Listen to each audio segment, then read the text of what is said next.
Look, it's almost impossible, I think, to keep tabs on the extent to which the cherished values of the past are being irrevocably erased. We now know, for example, that the freedoms that men and women of the past fought and died for are either being eroded or have been eroded. And the most conspicuous, of course, is freedom of speech.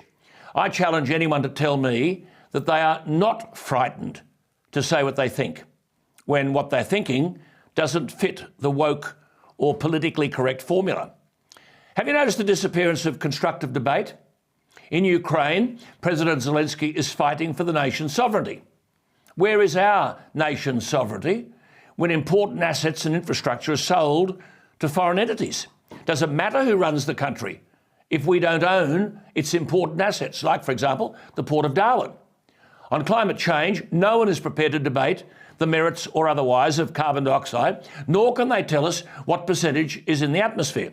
In 2019, I was on the ABC program Q&A on this very issue.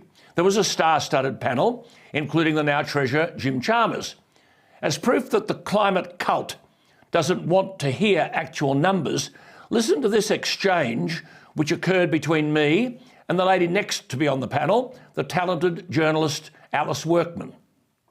When I asked, well, just a moment, Alice, you've been speaking for most of the night. When I asked Tanya Plibersek, we'll fact check that one for you. Yes. When I asked Tanya Plibersek, was the Deputy Leader of the Labor Party and the potential Deputy Prime Minister, was carbon dioxide the big issue in relation to climate change? And she said yes. I then said, well, that being the case, what percentage of the atmosphere is made up of carbon dioxide? And she said, I don't know.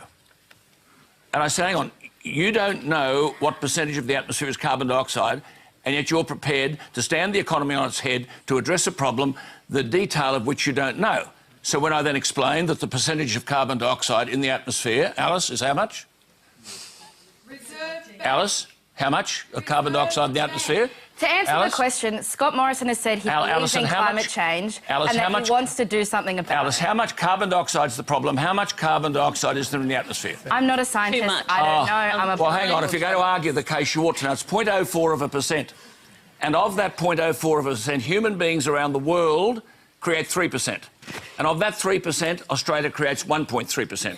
So for the 1.3% of 3% of 0.04%, we then decide to have a national economic suicide note. Now, Alan, I'm happy for you to have made that point, which...